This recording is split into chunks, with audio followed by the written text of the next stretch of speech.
Usually, when we think about the highest levels of global leadership, there is this underlying assumption of just immense gravity. Right. Yeah. Like we picture quiet rooms, thick briefing binders, and leaders who speak with a sort of measured, deliberate caution. Well, yeah, because every single syllable they utter can literally move markets or, deploy armies. Exactly.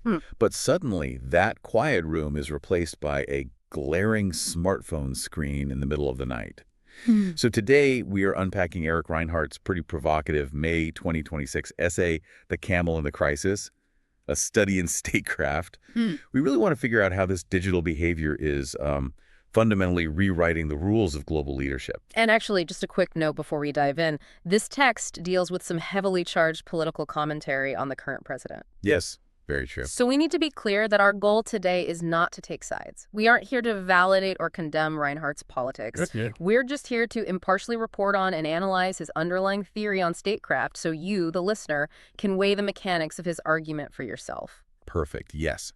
So the text itself starts with this massive, glaring juxtaposition. Reinhardt asks us to look at a leader who is up past midnight, sending these, all caps, emotionally spiraling messages to absolute strangers online. Yeah. And then in the very next breath, that same leader is promising to solve incredibly complex global wars by breakfast. I mean, how do those two things even exist in the same person? Okay, let's unpack this. Well, Reinhardt argues that this isn't just some quirky personality trait that we can, brush off. He says it represents a recurring contradiction in modern American politics, and it points to a pretty profound detachment from reality. The real disconnect. Exactly. We're looking at a dynamic where a president is firing off insults in the early hours of the morning, a time when most of the world is sleeping, right? Yeah. But simultaneously making these sweeping, grandiose promises to end the war in Ukraine immediately or bring prices down instantly and make America respected overnight. Which is wild. And to put the sheer scale of that contradiction into perspective for you, I mean, imagine having a roommate who visibly spirals when the smallest things go wrong. Oh, that's a good way to look at it. Right. Yeah, Like you wake up at 3 a.m. to get a glass of water, and your roommate is frantically pacing the kitchen, just completely unable to regulate their emotions. Yeah, over something trivial. Exactly. Yeah. They're yelling about some perceived slight from a coworker, their hands are shaking, and they cannot even manage the basic task of washing their own coffee mug. Right. But then they turn to you, look you dead in the eye, and confidently promise that by 9 a.m., they're going to single-handedly renegotiate the house's mortgage, fix the plumbing, and, rebuild the foundation. Yeah, the gap there it's huge. It's jarring. You wouldn't trust them to handle a complex financial negotiation with a bank if they're currently having a meltdown over a dirty mug. And Reinhardt actually takes that exact logic and scales it up to the level of international diplomacy. What's fascinating here is that the underlying mechanism is emotional stability, which isn't just a pleasant, nice-to-have trait for a world leader. It is the fundamental, non-negotiable prerequisite for sitting across the table from nuclear-armed adversaries. Because statecraft, it's kind of like surgery, right? Yeah. It requires immense fine motor control, but in this case, it's emotional control. That's exactly it. You wouldn't trust a surgeon to perform a delicate, open-heart operation if they couldn't stop their hands from shaking in the waiting room. Wow, yeah. So if your emotional hands are shaking at 3 a.m. online for the whole world to see, the implication is that they will inevitably slip during a delicate global crisis. Which is terrifying. It is. And what's fascinating here is how Reinhardt breaks down the psychology of that midnight behavior. The dopamine loop, right? Yes. He points out that someone who is up all night, seemingly desperate for validation from strangers on a digital platform, they are trapped in a shallow dopamine feedback loop. Just constantly refreshing for likes. Exactly. Seeking instant gratification. A like, a retweet, a momentary feeling of dominance over a critic. But actual statecraft is the exact opposite of that. It's not fast at all. Not at all. It's a slow, agonizing, often unrewarding grind. It requires the ability to delay gratification for months, sometimes years. Wow. So if a leader's brain is wired to demand instant digital validation, Reinhardt argues they just don't possess the psychological fortitude to negotiate long-term peace. Okay, so the danger of that emotional spiraling is that the leader knows they need to project competence to compensate for the erratic behavior. Right. And Reinhardt points out that the way this leader chooses to prove their intellect is incredibly revealing.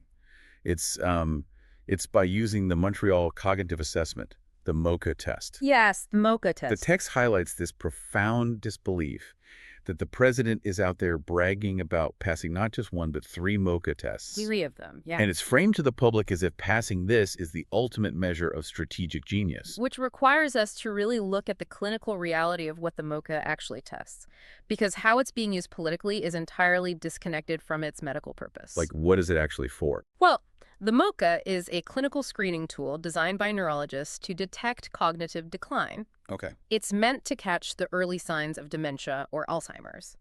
It is absolutely not an IQ test. Right. And it's definitely not an Olympic event for the intellect. Reinhardt has this brutally blunt line in the essay where he says, passing the Mocha simply means you know what a camel looks like. Yeah. Which, I mean, it gets a laugh, but Yeah. it is deeply concerning when you dig into the mechanics of the test itself.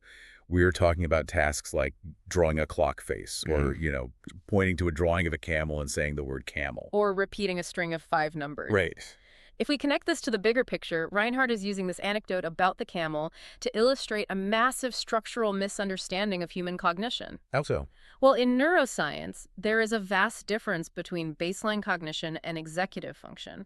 The Mocha tests baseline cognition. So like basic memory. Exactly. Basic memory recall, spatial awareness, the foundational wiring that tells you where you are and what day it is. Okay, got it. But statecraft relies entirely on executive function. Executive function lives in the prefrontal cortex. It's responsible for multivariable planning, impulse control, cognitive flexibility. Game theory. Yes, game theory. Passing a baseline dementia screen doesn't magically grant a leader discipline. Right. It doesn't grant them patience, and it certainly doesn't prove they possess a strategic mind capable of navigating complex geopolitical leverage. So by waving these test results around as, like, definitive proof of genius, the leader is inadvertently telling the world that they don't actually know what high-level intelligence looks like. Exactly. They're confusing the ability to start a car's engine with the ability to win the Monaco Grand Prix. That's a great analogy, and Reinhardt sees that confusion as a massive red flag. Because they think they're ready for anything. Right. When a leader believes that baseline functioning is equivalent to nuanced strategic mastery, it creates a really dangerous illusion of competence. They genuinely believe they are fully equipped to handle global crises, completely unaware of the cognitive tools they are actually lacking. But of course, the world doesn't just pause for cognitive tests. No, it doesn't. While this illusion of competence is being broadcast online, the actual reality of global politics keeps spinning. And the real world is dealing with incredibly complex, thorny issues that require immense executive function. Absolutely. I mean, you have Ukraine locked in a desperate, grinding war of attrition for its very survival. China is actively working to reshape global supply chains. Investing billions in infrastructure across multiple continents. Right, to slowly corner the market on critical minerals. And Reinhardt places a heavy emphasis on the sheer complexity of these issues. He contrasts them with the simplistic, all-caps slogans being shouted online. Like the promise to bring gas prices down instantly. Yes. The author points out that global energy markets are a labyrinth of moving parts. They're dictated by OPEC production quotas, massive geopolitical shifts, regional refinery capacities. Intricate global shipping routes. Oh, exactly. You cannot just tweet the price of oil down. The market doesn't respond to a 3 a.m. social media post. It responds to supply and demand realities. Which is why Reinhardt insists that the public requires actual statecraft, not slogans. Slogans offer this illusion of an overnight solution to problems that have literally been decades in the making. Okay, but let me push back on Reinhardt's premise here for a second, because I want us to really stress test this argument. Yeah, go for it. Is it possible the author is missing a fundamentally modern dynamic? Yeah. I mean, couldn't one argue that this extreme unpredictability, the bravado, the 3 a.m. meltdowns, is actually a calculated negotiation tactic? The madman theory. Right. If adversaries like China or Russia don't know what you're going to do next, if they think you might just be crazy enough to press the button over a minor slight, doesn't that give you massive psychological leverage at the negotiating table? So it is the most common counter-argument to Reinhardt's thesis. Yeah. But the essay entirely rejects the idea that this behavior functions as the madman theory in practice. Really? Because to understand why, we have to look at the game theory behind unpredictability. The madman theory, originally associated with Richard Nixon during the Vietnam War, it relied on the adversary believing there was a terrifying strategic genius orchestrating the madness. Okay, so it had to seem calculated. Exactly. Nixon would quietly order nuclear bombers to the edge of Soviet airspace, projecting a terrifying willingness to escalate, while his diplomats whispered that he was unstable.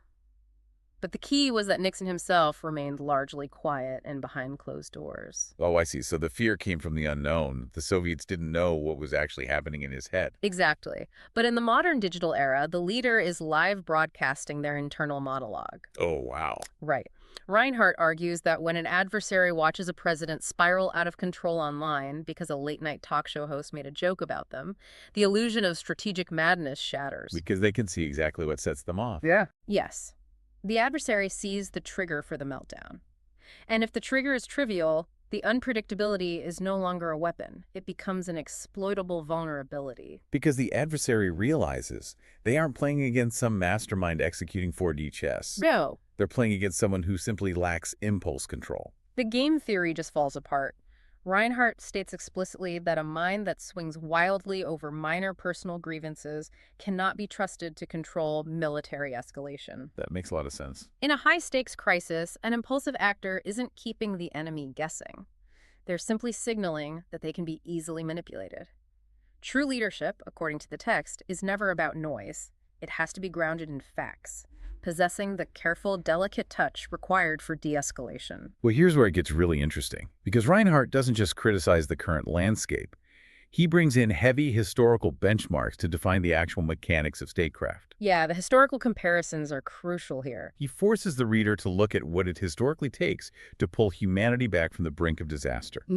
Right. The author anchors his argument in 3 specific historical milestones: the delicate negotiation of the Camp David Accords, The management of the Cuban Missile Crisis. and the decades-long, painstaking coalition building that ultimately ended the Cold War. Let's actually focus on the mechanics of the Cuban Missile Crisis for a moment, because it perfectly illustrates Reinhardt's point. Oh, absolutely. You have the United States and the Soviet Union literally days away from global nuclear annihilation. The pressure inside the Oval Office was just unimaginable.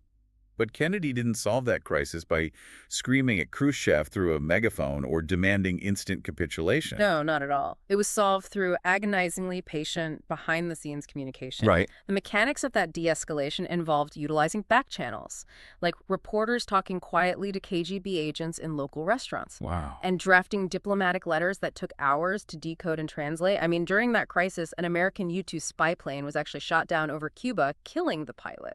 And the immediate emotional impulse would have been to retaliate instantly. Which would have started World War III.